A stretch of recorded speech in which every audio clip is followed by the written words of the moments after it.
보시는 말씀은 두 곳을 보도록 하겠습니다. 마태복음 3장 13절에서 17절까지 교독식으로 읽고요. 그리고 로마서로 가도록 합니다. 마태복음 3장 13절에서 17절 한 절씩 교독하겠습니다. 이때 예수께서 갈릴리로부터 요단강에 이르러 요한에게 세례를 받으려 하시니 요한이 말려 이르되 내가 당신에게서 세례를 받아야 할 터인데 당신이 내게로 오시나이까. 예수께서 대답하여 이르시되 이제 허락하라. 우리가 이와 같이 하여 모든 의를 이루는 것이 합당하니라 하시니 이에 요한이 허락하는지라.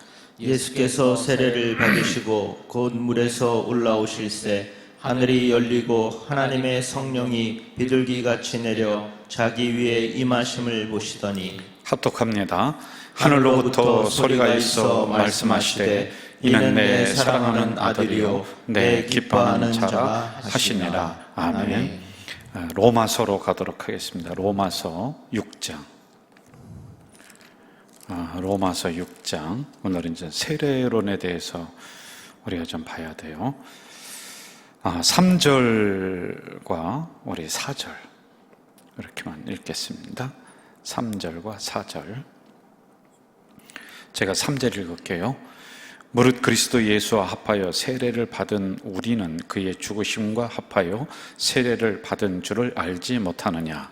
그러므로 우리가 그의 죽으심과 합하여 세례를 받음으로 그와 함께 장사되었나니 이는 아버지의 영광으로 말미암아 그리스도를 죽은 자 가운데서 살리심과 같이 우리로 또한 새 생명 가운데서 행하게 하려 함이라. 아멘. 우리 가자 공동체 성도 여러분 반갑습니다. 이 시간 로마서를 우리가 공부해 나가는데 오늘은 이제 세례론에 대해서 좀 공부를 할 거예요. 볼펜을 준비하시고 또 노트 준비하시고 중요한 것들은 이제 써가면서 그렇게 좀 공부를 했으면 좋을 것 같아요. 이 로마서는 항상 시작하면서 얘기하지만 우리의 골격을 세우는 것이다. 그래서 굉장히 중요한 부분들이란 말입니다. 우리의 그 뼈대가 잘 서 있어야지만이 우리가 모든 활동을 하는데 지장이 없어요. 골다공증에 걸리면 안 된다. 이제 뼈대는 서 있는데 이 말씀을 가지고 자꾸 양육하고 훈련하지 않으면은 이 뼈가 약해져서 작은 그 부대낌에도 이제 부러지는 거예요. 그러니까 작은 시험에도 우리가 넘어질 수 있는 부분들이다라고 하는 겁니다. 더불어서 여러분 꼭 기억을 해주시죠. 이것만이 아니라 지금 아만이라고 하는 우리가 성경 공부를 하거든요. 이것도 여러분 신앙의 골격을 하나하나씩 아주 세밀하게 세워나가는 이 프로그램이란 말이에요.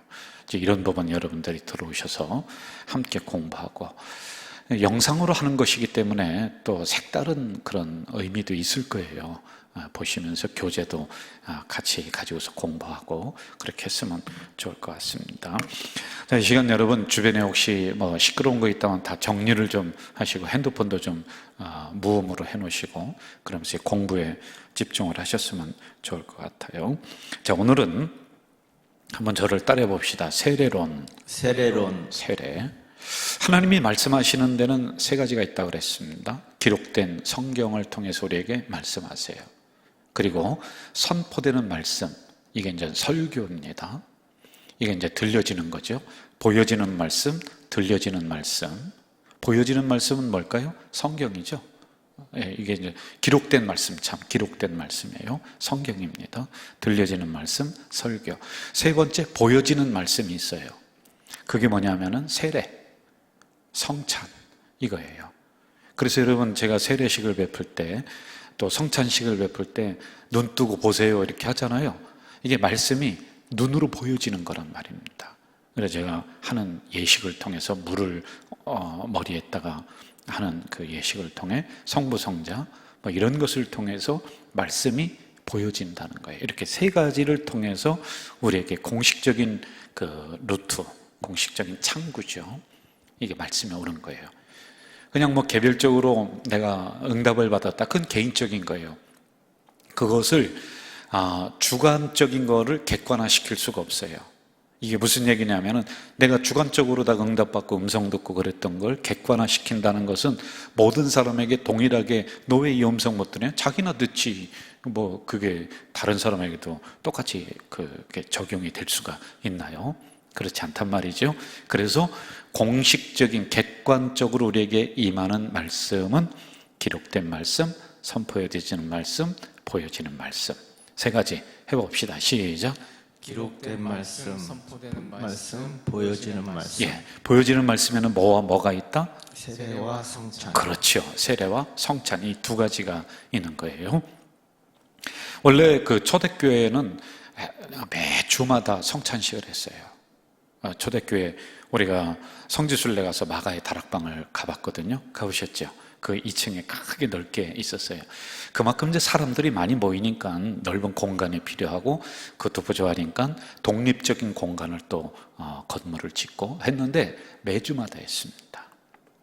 근데 매주마다 하니까 이게 여러 가지 이제 문제가 발생을 해요. 시간이 너무 많이 가기도 하고 또 이게 오해를 그 사람들에게 줍니다. 성찬식을 하면서 이것은 예수님의 살이니 살과 피를 이거는 예수님의 피이니 뭐 이렇게 얘기하잖아요. 그러니까 어떤 오해를 하느냐면은 저 이상한 집단에서는 모여서 매주 사람을 잡아서 살을 먹고 피를 마신다 이렇게 오해를 합니다. 이게 이제 로마에서 기독교를 탄압하게 된 것 중에 하나이거든요.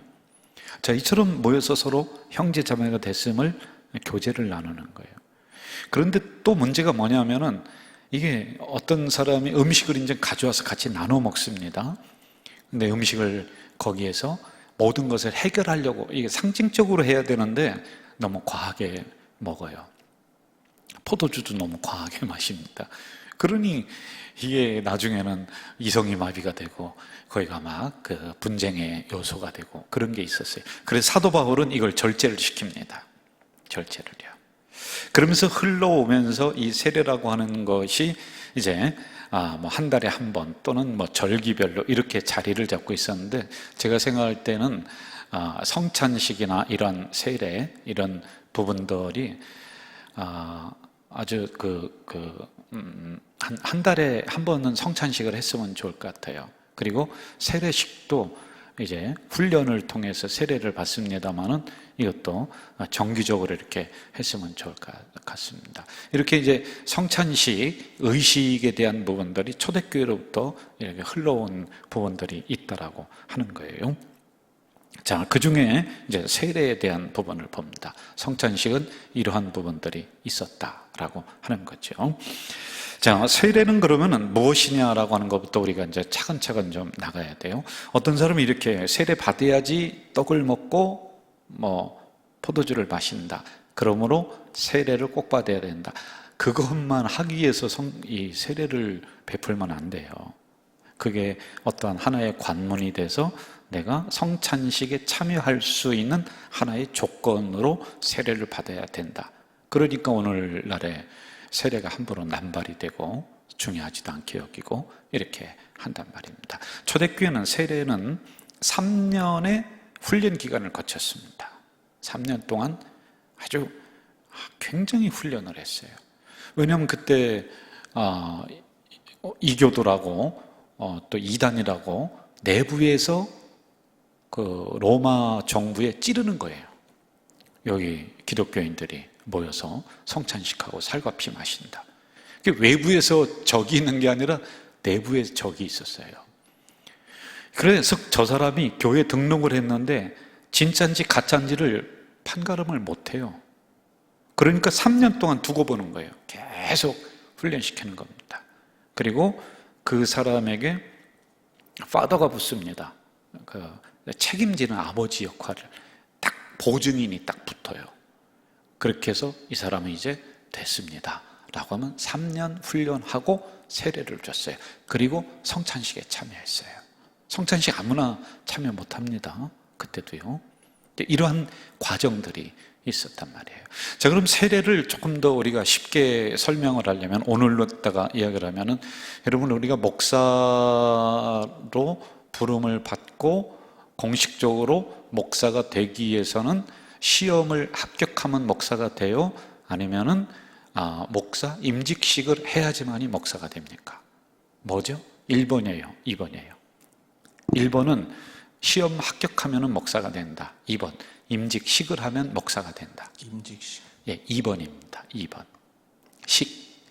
결혼해서 동거하며 살 수도 있습니다. 그런데 왜 결혼 예식을 하는 줄 아세요?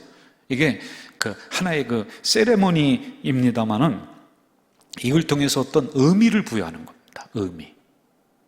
이러한 부분과 오늘로 제가 알아듣기 쉽게 해석을 한다면은 이런 어떠한 의미를 부여하는 하나의 예식, 의식, 이게 바로 세례이다라고 하는. 우리가 예수를 믿기로 작정했어요. 구원받았습니다.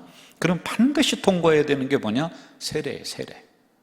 이게 이제는 내가 주님과 나와 접붙임을 받았다. 나는 주님 곁에서 떨어질 수 없는 존재다라고 하는 것을 모든 백성들이, 성도들이 보는 앞에서 하나의 예식으로, 눈으로 보여지는 행위를 하는 것, 이게 꼭 있어야 되는 거예요. 이건 인간이 만든 게 아니에요. 이건 성경이 말씀하시고 있는 거예요. 이러한 의식, 이런 거와 똑같아요. 결혼식 또는 예를 들어서 계약식, 입대를 할 때 입소식, 목사 안수를 받을 때 임직식, 이런 식을 하잖아요. 그렇죠? 이런 거와 같은 의미로 우리가 비슷하게 좀 생각을 하면 되겠다라고 하는 겁니다.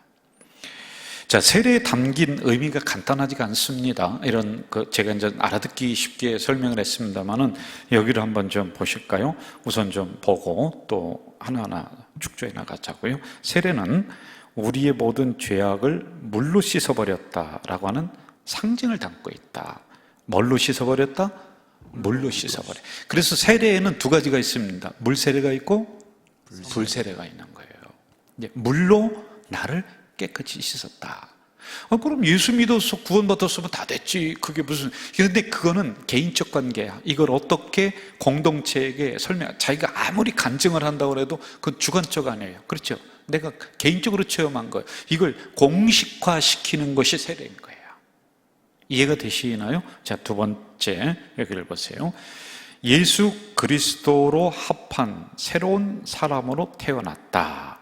한번 따라해 보세요. 새로운 사람으로 태어났다. 새로운 사람으로 태어났다. 이것도 이제 이따가 좀 더 구체적으로 할 거란 말입니다. 자, 그러면 왜 지금 바울이 로마서에서 이 세례론을 가지고 들어왔느냐? 이게 여러분 그리스도인이 되는 눈으로 보여지는 중요한 예식이기 때문에, 의식이기 때문에, 우리의 뼈대를 세우는 하나의 과정이기 때문에 이걸 가지고 들어와서 설명을 하고 있는 거예요. 세례 받아야 된다라고 하는 겁니다. 사도 바울은요, 곳곳에서 이 세례에 대해서 굉장히 많이 설명을 하고 있습니다. 우리의 때를 씻기듯이, 양수가 터지면서 새 생명이 팍 태어나듯이 우리는 물로 들어갔다가 죽었어요. 다시 태어난다. 이걸 눈으로 보여지게 만든 거예요.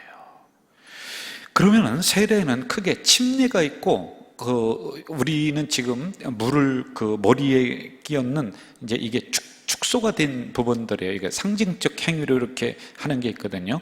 그러면 침례가 오르냐 아니면은 물을 머리에 이렇게 끼얹는 게 오르냐, 그거는 각자 교단마다 추구하는 게 달라요. 그러나 의미는 똑같아요. 내가 물이 내 머리에 임함으로 나는 죽었다. 그리고 다시 살아났다. 주님과 결합했다.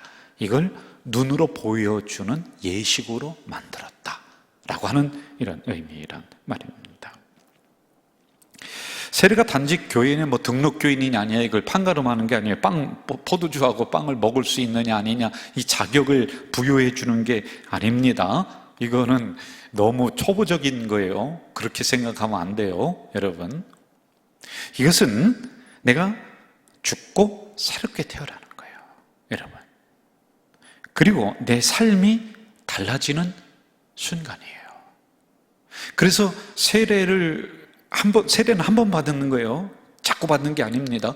그런데 뭐가 있느냐 하면은 세례를 받을 때 세례 받는 사람을 보면서 내가 처음에 받았던 그 은혜, 그리고 처음에 이렇게 결단했었던 내가 다시 죽고 다시 살고 세례자로 합당하게 주님과 합하여서 접붙임을 받아서 살아가는 존재인가를 여기 앞에서 세례 받는 사람들을 보면서 이걸 재확인해야 되는 거예요.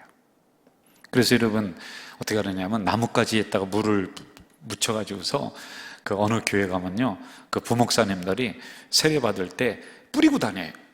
여러분이 처음 세례를 받았던 때를 기억하십시오 하면서 물을 이렇게 뿌리고 다닌다니까요. 근데 이게 꼭 가톨릭에서 막 뿌리는 것처럼 그런 뉘앙스가 있어서 우리 개신교회에서 많은 교회에서는 이걸 하진 않아요. 그런데 저는 이제 보라고 하는 거죠. 눈 감고 있지 말고. 왜? 그 사건이 내 사건이 다시 돼야 되는 거예요. 이런 부분들, 이란 말입니다. 우리는 그동안에 세례에 대한 교육을 못했습니다. 그 기존에 있는 분들 세례가 뭔지, 제가 이제 설교 때 1년에 한 번 또는 2년에 한 번 이렇게 하고 세례 받기 전에 있는 분들에게 세례에 대한 교육을 하는데 그것도 구체적으로 못하죠. 그렇죠? 그냥 시험에 통과하기 위해서 뭐 이렇게 그 기본적인 걸 하는데 반드시 해야 되는 거예요. 유아 세례 받는 우리 부모님들에게는 우리 이영도 목사님이나 부목사님들이 유아 세례라 무엇인가에 대해서 복사를 해서 공부를 시킵니다. 그냥 받으면 안 돼요. 그냥 뭐 지나가다가 그냥 무슨 뭐 이렇게 그 뽑기 하는 식으로다가 그렇게 얻는 게 아니란 말입니다. 자, 이 세례에 대해서 우리가 좀 그러면은 구체적으로 좀 봅시다. 여기를 좀 보실까요? 이 세례에는 5가지 단어를 좀 기억을 해야 될 것 같아요. 따라합시다. 창조, 언약, 그리스도, 교회, 다가오는 하나님 나라. 자, 다시 한번 해볼까요? 시작. 창조, 언약, 그리스도, 교회, 다가오는 하나님 나라. 여기 이제 이 세례의 의미 안에 담겨져 있는 거거든요. 창조의 사건이, 창조는 내가 어떻게 없는 데서 만들어지는 거 아니에요. 무에서 유를 창조하는 거 아니에요. 내가 이 세례는 죽었던 존재야. 그런데 내가 다시 영적으로 태어나는 순간, 이렇게 보면 돼요. 이걸 구원과 그럼 무슨 상관이에요? 자꾸 그쪽으로 가면 피곤합니다. 지금 우리가 구원 받았어요. 그런데 그것을 눈으로 보여지는 예식으로 만들었다고 했잖아요. 그래서 보여지는 말씀이라고 했잖아요. 이해가 되시죠? 그래서 이 세례 안에는 창조가 있는 거예요. 그리고 이 언약이라는 것은 뭐냐면은, 잘 보세요. 세례는 뭘로 줍니까? 모래로 줘요? 물로 줘요? 아니면은 기름으로 줘요? 물로 줍니다. 그렇죠. 성경에 보면은 물에 대한 사건이 굉장히 많이 나와요. 여러분, 노아 홍수 때도 뭘로 심판하셨어요? 물로 심판하셨어요. 그런데 거기서 살아난 존재가 있지요? 이게 다 의미가 있는 거예요. 그리고 출애굽할 때도 이스라엘 백성들이 어디를 건너가요? 홍해는 기름 받아요? 물 받아요? 물이라니까. 그래서 이게 세례의 의미라니까, 거듭남의 의미. 모든 사람들이 홍해바다를 건너므로 다 죄-씻음을 받는 이런 영적 의미가 이 안에 있는 거예요. 이걸 뭐라고 하느냐면은 언약이라고 그래요. 언약. 그래서 창조, 언약. 노아 홍수 때도 하나님이 끝나고 나서 언약을 베풀어 주시잖아요. 그렇죠. 출애굽하고 나서 홍해를 건너고 나서도 나는 이제 너희 하나님이 되고 너는 내 백성이 된다라고 하는 언약을 주시는 거예요. 언약 백성이 돼요. 이 세례가 그 의미가 있다는 거니까요. 언약. 그럼 이 언약은 어디에서 완성이 되냐? 그리스도에게서 완성이 되는 거예요. 나는 이제 주님과 더불어서 살아가는 하나의 접붙임을 받은 지체다, 존재다. 이게 새 언약으로 우리를 그리스도에게 이끄는 거란 말이에요. 이게 세례가 그렇다니까요. 그럼 세례는 어디서 베푸는 거야? 뭐 집에서 베풀 수 있고 병상세례 이따가도 좀 할 거예요. 특별한 경우는 그런 예외 조항이 있습니다. 그러나 보편적으로 어디예요? 교회예요. 교회. 항상 여러분 이걸 생각해야 돼요. 교회는 건물이 아니라고 했습니다. 교회는 공동체예요. 사람과의 관계예요. 여러분이에요. 이게 첫 번째로 서야 돼. 이 교회를 통해서 구원의 역사가 흐르고 이 교회를 통해서 그리스도의 피가 흐르고 교회를 통해서 은혜가 흐르는 거예요. 여러분, 이걸 먼저 세우고서 그 다음에 다른 쪽으로 생각하고 해야 되는데, 이런 것을 기본을 세우지 않고 다른 것만 먼저 생각하니까 신앙이 삐뚤하게 나가는 거예요. 교회에서 베푸는 거예요. 특별한 상황에는 뭐 병상 세례도 있고 다 있을 수 있죠. 그런데 이런 중심을 세우지 않으면은 세례를 베푸는 이러한 어떠한 그 구심점이라든지 이게 다 흐려져 버린단 말입니다. 그리고 다가오는 하나님 나라, 이 안에서, 우리들 안에서 형제 자매가 세례를 통해서 이어지는 거예요. 눈으로 보여지게끔 이어지는 작업이 세례입니다. 이게 우리 안에 하나님 나라가 이제 형성이 되는 이런 것들이란 말이에요. 이게 중요한 부분들이에요. 자, 이렇게 우리가 기본적으로 가지고서 이제 하나하나 또 더 구체적으로 한번 좀 들어가 보는 게 좋을 것 같아요. 여기를 좀 보실까요? 언약 공동체인 교회, 이렇게 나왔어요. 언약 공동체. 자, 이게 무슨 얘기냐면요, 여기를 계속 보세요. 세례 안에서 우리는 형제 자매가 되었다, 또한 그것을 통해서 발견하게 된다. 자, 저를 봅시다. 저를 따라해봐요. 우리는 언약 공동체이다. 언약 공동체이다. 그럼 이 언약은 아까 얘기했잖아요. 그리스도 안에서 완성이 된다. 교회에서 세례를 준다. 이 세례 안에 창조, 언약, 그리스도, 교회, 하나님의 나라가 들어있다고 했지 않습니까? 그러면은요, 우리가 언약 공동체라고 하는 것은 세례를 받음으로 나는 이제 하나님과 언약을 맺은, 약속을 맺은 하나님의 백성이다라고 하는 것이 모든 사람들이 눈으로 보는 상황에서 증언하게끔 만드는 거예요. 이제 나는 우리 가자절교회 하나님 나라의 공식적인 내가 멤버야. 공식적인 식구야. 이 의식이란 말이에요. 그러니 여러분, 이걸 중요하지 않게 생각할 수가 있습니까? 예?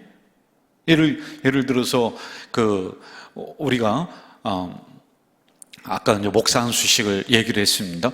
그러니까 시험 치어서 내가 붙었어. 100번 붙으면 뭐예요? 목사가 아직 아니라니까 모든 사람들이 불러 모아서 공식적인 기관을 통해서 안수 예식을 거행해서 많은 사람들 앞에서 선포를 하는 거야. 그럼 이제 그때부터 목사가 되는 거야. 그 전에도 시험 붙었지만은 그건 아니라는 거예요. 눈으로 확인하고 보여지게끔 선포식을 하며 예식을 만드는 거란 말입니다. 이게 공식적으로 이제 우리는 형제 자매입니다 라고 선포하는 게 이거예요. 그래서 여러분, 세례를 꼭 받아야 된다니까요. 그거 그냥 우습게 생각하고 하면 안 된다라고 하는 것입니다. 이게 영적인 가족이다라고 하는 하나의 보여지는 증거, 표식, 이해가 되셨죠? 이거란 말입니다. 자, 그러면은 그 다음, 누가 세례를 받을 수 있는가? 누구죠? 누가 세례를 받을 수 있어요? 여러분, 한번 좀 여기 계신 우리 목회자들 한번 대답을 좀 해봅시다. 누가 세례를 받을 수 있어요? 교회 안에 있는 구성원이라면 누구든지 세례를 받을 수 있죠. 그런데 이게 위험성이 있어요. 이게 세례를 남발하면 안 된다는 거예요. 그래서 여러분, 초대교회는 3년을 두고 보면서 교육을 했다고 했습니다. 과정을 통과해야 된다고 그랬어요. 그렇죠? 교회만 들어왔다고 해서 모든 사람에게 무조건 세례를 베푼다. 이게 잘못하면은 이 세례가 파멸의 자리로 우리를 이끌 수 있다라고 하는 아주 엄청난 것입니다. 세례만 받으면 구원의 보증이 된다. 그러니 무조건 막 세례를 막 베풀고 한단 말이에요. 그러면 안 된다라고 하는 것이에요. 그래서 일정 기간 그 공동체에서 두고 보는 거예요. 지켜보는 거예요. 우리 교회 같은 경우는 1년, 뭐 이런 기간들이 각 교회들마다 다르게 있지 않겠습니까? 그러므로 세례는 헌신된 사람을 위해서 행해지는 것이다. 예수 그리스도를 믿고 나서 세례 받는 거예요. 세례 받고 믿는 게 아니거든요. 이해가 되죠? 그런데 그런 중에서도 그냥 무조건 다 세례 받아 그러지 말고 일정 기간을 신앙 상태를 지켜보고 당회가 이 부분을 체크해야 되는 거예요. 그리고 나서 헌신된 백성에게 세례를 베풀어야 되는 겁니다. 저는 이 부분을 우리가 좀 보면서 우리 교회도 좀 약하다. 이게 좀 강하게 우리가 해야 될 필요성이 있는데 이게 좀 약한 부분이 있다. 이렇게 생각되어집니다. 자, 이거는 이제 차제로 치고요. 자, 그러면은 제가 언젠가요? 우리 교회에서 이제 목회를 하는데 어떤 분이 한 10년 정도 된 것 같아요. 세례를 다시 받겠대요. 그래, 왜 그러시냐고. 그랬더니 본인이 군대에서 세례를 받았는데 그때는 아무것도 모르고 세례를 받았대요. 그래서 세례를 다시 받겠다. 여러분 어떻게 해야 될까요? 아무것도 모르고 그냥 군대에서 빵 준다니까 가서 세례 받았어. 그런데 내가 예수 믿고 나니까 세례가 이런 게 아니네. 내가 다시 받고 싶어요. 우리 김승진 목사님, 목사님이 담임 목사라고 하면서 이런 그 상담이 들어왔어. 그러면 세례 다시 한번 베풀 수 있죠? 어떻게 할까요? 안 됩니다. 안 돼요? 네. 한 번 주지 뭘. 어때요? 안 돼요. 안 되는 거예요. 자, 그럼 이런 경우에는 어떻게 하는 게 좋겠느냐? 다시 그분을 모셔놓고 세례에 대해서 교육을 다시 하는 거예요. 이게 내가 우연히 받았습니다. 난 잘 모르는데 받았습니다. 그러므로 또 다시 받겠습니다. 또 다시 받겠습니다. 그렇게 하면 안 되는 거예요. 다시 세례에 대해서 교육을 하고, 그리고 기존에 있는 성도들도 다시 세례를 주는 것이 아니라 이 세례는 바로 이런 것입니다라고 다시 가르치고, 이런 반복되는 게 오히려 낫다라고 하는 것입니다. 이게 이제 교육이 제대로 못 돼 있어서 그렇다라고 하는 것이죠. 자, 예를 든다면은 출산을 앞둔 사람, 생을 마감하려고 하는 사람, 교통사고로 지금 사경을 헤매고 있는 사람, 지적인 장애우들, 이러한 특별한 경우에는 우리가 현장에 가서 그 상황에 따라서 문답을 하면서 거기에서 세례를 줄 수 있다, 없다? 있는 거예요. 대신 누가 가야 되냐? 세례를 집례할 수 있는 목사가 가야지만이 되는 겁니다. 이런 부분들이에요. 자, 이렇게 이제 그 개론적인 부분, 대략적인 부분으로 제가 이제 말씀을 드렸습니다. 여러분, 요즘 마스크를 꼭 써라, 손을 꼭 씻어라. 이걸 뭐라고 하냐면 결례라고 그래요. 음식은 뭐를 먹어야 된다, 뭐는 먹지 마라. 성경에 이게 반드시 있습니다. 외부에서 나갔다가 들어오면은 유대인들은 손을 씻게 돼 있어요. 발을 씻게 돼 있습니다. 손님이 오면은 발을 씻어줘요. 이걸 결례, 깨끗하게 한다, 정결의식이다 라고 하는 겁니다. 그런데 세례는 성례라고 부르는 거예요. 결례가 아니라 성례. 성례는 두 가지가 있다고 그랬어요. 세례와 성찬식이 있다고 그랬어요. 이건 성경이 제정해 놓은 거예요. 인간이 만든 게 아닙니다. 자, 그러므로 성례는, 세례는 여기를 한번 좀 보실까요? 한번 따라합시다. 거룩한 의식이다. 거룩한 의식이다. 거룩한 의식이다. 거룩한 의식이다. 저를 보시죠.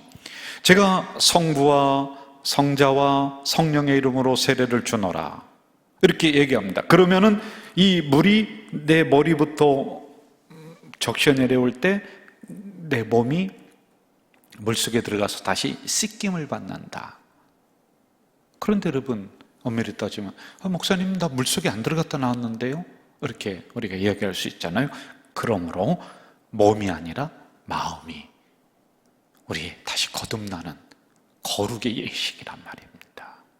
아무리 100번 1000번 물속에 들어갔다 나와도 내 마음이 새롭게 결단하고 거듭나지 않고 이런 의미를 모른다면 이게 무슨 소용이 있겠어요? 이 예식이요. 그래서 여러분, 세례는 철저하게 하나님과 내가 다시 만나는 눈에 보이는 사건이에요, 여러분. 자, 그러므로 한번 또 따라합시다. 세례는 결단이다. 세례는 결단이다. 여기를 한번 보실까요? 시작. 세례는 결단이다. 영적인 새로운 출발을 공식적으로, 공개적으로 하는 거란 말입니다. 이게요. 새로운 결단을 내가 하는 거예요. 신혼 부부들이 공식적으로는 결혼식을 통해서 인정받듯이 바로 이 예식을 통해서 내가 새로운 결단으로 하나님 앞에 인정받는 자리가 세례이다. 마태복음 16장 16절 여기를 볼까요? 믿고 세례를 받는 사람은 구원을 얻을 것이다. 아까 얘기했죠? 믿으면 세례를 받는 것 순서예요. 세례 받고 믿는 게 아니란 말입니다. 그래서 세례는 믿었어요. 그리고 나서 세례 받아요. 그러므로 세례는 믿음의 결단인 거라. 이해가 되시죠? 네. 내가 예수 믿었어요. 그리고 세례 받아요. 그러면 내가 이제 그리스도로 다시 살고 죽고 다시 살아났습니다. 그러므로 나는 지금부터는 그리스도에 합한 생활을 하겠습니다라고 하는 결단의 자리란 말이에요. 결단.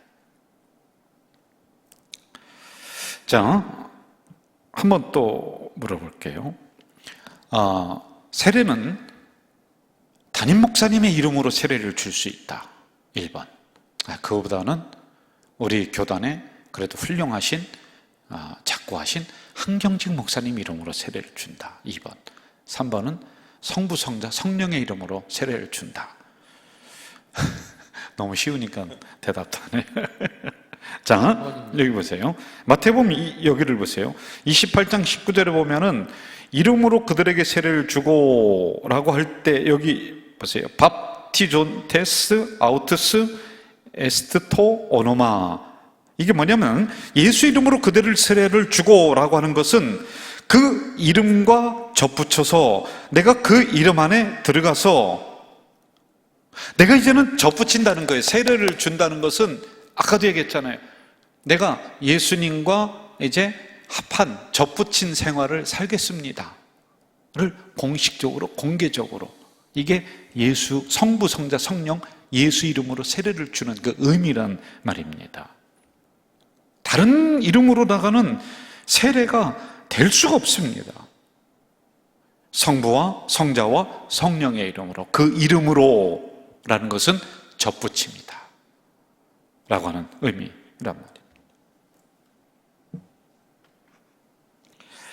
자, 성경을 한 구절 여기 좀 보실까요? 갈라디아서 3장 27절 누구든지 그리스도와 합하기 위하여 세례를 받은 자는 그리스도로 옷 입었다. 합하기 위해서 세례를 받은 자는 예수로 옷 입은 자에 합했다.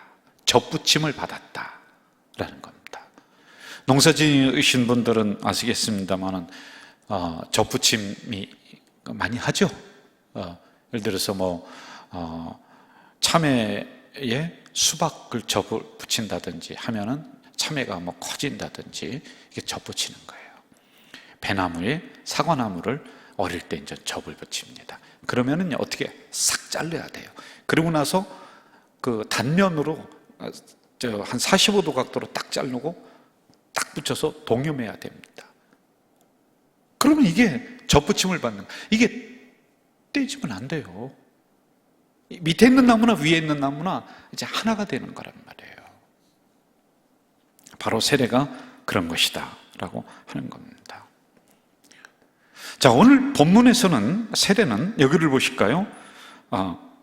저를 따라합시다. 세례는 영적인 원칙이다. 영적인 원칙이다. 그러니까 이게 무슨 소리냐면 영적으로 반드시 질서를 세우기 위해서 원칙으로 받아야 되는 거예요. 세례는요. 마태복음 3장 13절 보면은요, 요단강에서 요한에게 세례를 받으러 나오시는 예수님, 이렇게 우리가 좀 봐야지만이 됩니다. 자, 이게 영적인 원칙이에요.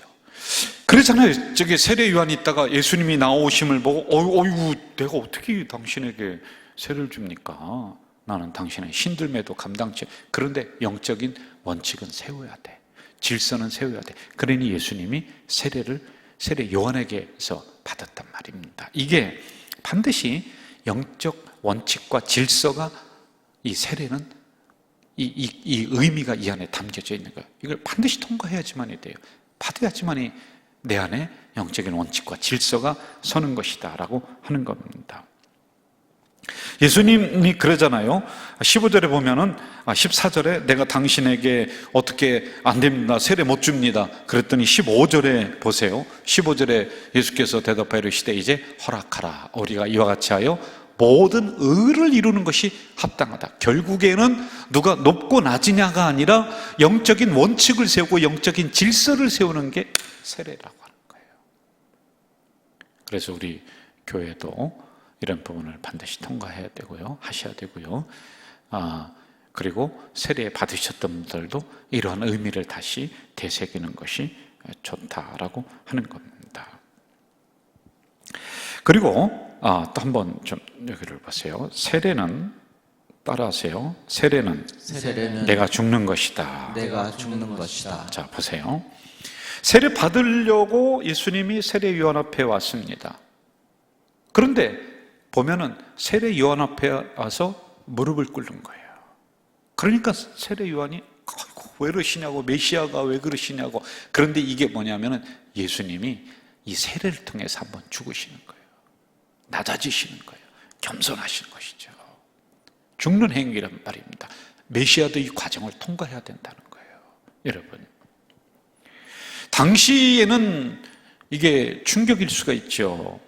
그리고 오늘날에도 이 사건을 보면서 어떻게 예수님이 저렇게 무릎을 꿇고 머리를 들이대면서 이렇게 세례를 받으실 수가 있을까라고 하는데, 예수님은 겸손의 종으로, 죽음의 십자가의 종으로 오셨음을 이 세례를 통해서 내가 죽는다, 이걸 상징해 주고 있는단 말이에요. 세례 받으신 우리 공동체 여러분, 내가 죽어야 돼요. 그래서 로마서에서 사도 바울이 이 문제를 가지고 들어오는 거예요. 죽어야 된다. 당신이 살아나니까, 당신 고집이 살아나니까 원칙도 무시하고 질서도 무시하고 교회가 다 깨져버리고, 그러니 이 사도 바울이 로마서 자기의 사역을 정리하면서 세례를 통해서 당신들이 다시 죽어야 됩니다. 주님도 그렇게 낮아지시고 겸손하시고 죽으셨습니다 라고 하는 부분을 우리에게 알려주고 있단 말입니다. 자, 이제 결론 부분으로 가도록 하겠습니다. 이렇게 세례를 받은 후에 나타난 결과를 한번 좀 봐야 될 것 같아요. 16절 한번 좀 볼까요? 마태복음 3장 16절 시작. 예수께서 세례를 받으시고 곧 물에서 올라오실 때 하늘이 열리고 하나님의 성령이, 자, 첫째, 뭐가 열렸다? 하늘이 열리고. 이러한 예식에는 우리 성찬식과 세례식에는 이 거룩한 의식, 거룩한 예식에는 이처럼 신비함이 있는 거예요. 여러분들 지루하게 생각하고 다른 사람 불보듯 구경하고 그렇게 하죠. 그런데 아니에요. 이 세례 사건을 통해서 나의 하늘문이 열리는 거예요. 여러분, 나의 기도의 문이 열리고 응답의 문이 열리는 놀라운 신비함이 이 안에 담겨져 있는 거란 말입니다. 그래서 이 의식을 우리가 정중하게 행해야 되는 거예요. 함부로 남발해서도 안 되는 겁니다. 가톨릭은 이런 의식을 사실은 몇 시간씩 하잖아요. 여러분, 저는 장례식장에 가서 제가 참 힘들었어요. 조문을 해야 되는데, 이제 그 천주교 다니시는 어머니예요. 그 자녀가 우리 교회에 나와요. 그래서 조문을 하러 갔습니다. 그런데 이제 가톨릭에서 장례 예식을 하는 거예요. 이걸 칠성례라고 그래요. 성례라고 그래요. 거기도 결혼 예식, 장례 예식을 성례로 봅니다. 그래 이제 조문을 해야 되는데, 우리 개신교 같으면은 길어봤자 30분, 예배 30분이면 끝나잖아요. 한 3시간 하는 것 같아요. 끝났는가 하고 들어가려고 하면은 앉아있던 사람들이 그분의 세례명이 바로니카인가 봐요. 바로니카는 라는 거예요. 그래 이제 또 조용해요. 이제 들어가서 꽃 이렇게 하고서 조문하려고 또 들어가려고 하면 바로니카는 저는 아주 죽는 줄 알았어요, 제가. 이 이처럼 의식을, 예식을 생략하지 않고 이 캐톨릭도 아주 긴 시간 동안 소중하게 하는 거예요. 결혼식도 여러분 캐톨릭에서 하는데 얼마나 긴지 아십니까? 한번 가서 보세요. 쓰러져요, 신부가요. 예? 신랑도 땀 삐질삐질 흘리고요. 우리는 뭐 30분만 넘으면은 막 그냥 야단법석을 떨지 않습니까? 왜냐? 이 의식 속에, 이 예식 속에는 하늘문이 열리는 신비가 담겨져 있기 때문에 그렇다. 그래서 우리 교회에서 행하는 예식들 여러분 잘 보시고 잘 참여하셔야 돼요. 구경꾼으로 있으면 안 돼요. 임직식도 마찬가지예요. 하늘문이 열리는 거예요. 자, 두 번째, 성령이 비둘기처럼 임했다. 우리 16절을 다시 한번 볼까요? 하늘 올라오시되 하늘이 열리고 하나님의 성령이 비둘기처럼 임했다. 여러분, 비둘기는 평화를 상징합니다. 성령이 내 안에 잠잠하게 역사하시고 임하는 그 사건, 바람처럼 도장처럼 그렇게 임할 수도 있습니다. 그러나 이 세례를 통해 이 세례 의식을 보면서 성령이 다시 한번 내 안에 잠식해 들어오는, 조용하게 나를 사로잡는 은혜가 있다는 거예요. 그래서 여러분 구경꾼으로 있으면 안 돼요. 17절을 볼까요? 하늘로부터 소리가 있다. 하늘의 소리를 듣게 되는 공식적인 식구가 된 겁니다. 그 전에도 들었죠. 그런데 주관적이라고 했습니다. 이걸 객관화시킨 거야. 눈에 보이게끔 하는 거야. 이제 너는 나의 식구야. 우리의 공동체야. 너는 죽었다가 다시 살아나서 예수 그리스도와 합한 존재야. 그러므로 아버지의 음성을 듣게 되는 거예요. 이해가 되시나요? 이러한 은혜가 있다라고 하는 겁니다. 자, 그러면은 이제 마지막으로 세례를 받은 여러분, 저 책임과 의무가 있는데 간단하게 하고서 마칠까요? 여기를 한번 좀 보십시오. 이제 세례 받으신 분들은 벗어날 수가 없습니다. 이제는 죽어도 이 안에서 죽어야 되는 거예요. 그래서 교회 정기적으로 출석해 예배에 참여해야 되고, 말씀 읽고 묵상하고, 예배 때 구원의 은혜에 감사함으로 내가 하나님 앞에 헌물을 드리고 하는 것들, 이게 여러분 뭐냐면은 우리는 이제 죽어도 그리스도 안에서 죽어야 된다는 거예요. 세례 받고서도 엄한 짓 하고 딴짓하고 도망가고, 뭐 시험 들었다고 작은 거에 넘어지고, 뭐 이런 거에 삐지고 저런 거에 삐지고, 세상에 이런 데가 어디 있습니까? 이런 종교가 없어요, 여러분. 어디 종교가 이런 걸 합니까? 세상에. 우리 기독교 개신교는 어느 때 보면은 이게 너무 우리가 그냥 배려하고 봐주고, 여러분 세례 받았으면은 이제 공식적으로 내가 선포 딱 했으면요, 죽어도 이 안에서 죽어야지. 뭔 그런 일 가지고서 뭐 이리저리 그냥, 이게 참나. 이게 그러니까 우리가 이게 세례에 대해서 제대로 몰라서요. 접붙임을 받았다니까요. 이제 주님과 지금 하나의 동일체라니까요. 그런데 무슨 그 작은 일에 그렇게 그냥 벗어나고 교회 공동체에서 그냥 이탈하고, 그러면 안 되는 거예요. 그러니 사도 바울이 세례받은 너희들은 이제 죽어도 교회 공동체 안에서 죽어야 된다. 다시 기본을 세우는 거 아니에요, 여러분. 네 번째, 여기를 보실까요? 구원의 생명을 소유했습니다. 그러므로 구원의 생명을 전하게 돼 있다라는 거예요. 병아리는 무정란에서 병아리가 나와요? 유정란에서 병아리가 나와요? 유정란. 무정란과 유정란의 차이는 뭐죠? 생명. 무정란이 생명이 있는 거예요? 유정란이 뭐가 있죠? 병아리를 만들 수 있는 생명이 있어. 그렇죠? 우리는 그런 존재예요, 이제는. 여러분, 세례 받은 여러분은 이제 생명의 씨앗이 있다니까요. 무정란이 아니에요. 유정란이야. 그러면 생명을 낳아야죠. 다섯 번째, 여기를 볼까요? 성도 간의 긴밀한 왕래와 풍성한 교제. 여러분, 이게 왜 그렇다고 그랬어요? 이제 세례가 뭐라고 그랬어요? 당신과 나 사이를 엮어주는 거예요. 우리는 한 공동체다, 한 가족이다. 그 초대교회는 세례 받기 전에는 성찬식에 얼씬도 못하고 계속 두고 받다고 했잖아요. 근데 받고 나면 이제 하나예요, 우리는. 그래서 우리는 가족 공동체라니까요. 예수 그리스도의 십자가에 구원받은 가족 공동체. 이해가 되시죠? 예. 그 다음에 6번, 한번 여기를 보세요. 옛 습관들을 근절시켜야 된다. 나는 죽었어요. 그리고 다시 살아났어요. 옛날 습관이 나를 따라다니게 해서는 안 돼요. 여기에는 내 의지적인 노력들이 굉장히 요구되는 거예요. 자연히 내가 될 것이냐? 아니라니까요. 여러분, 이게 우리가 세례받고 성령으로 거듭나고 물로 거듭나고 성령으로 거듭났어요. 그럼에도 불구하고 습관들은 끈질기게 나를 쫓아다니고 죄는 끈질기게 나를 못살게 굴고 그런다니까요. 그래서 여러분, 항상 내가 결단해야 돼요. 하루가 멀다 하게. 뭐라고 그러죠?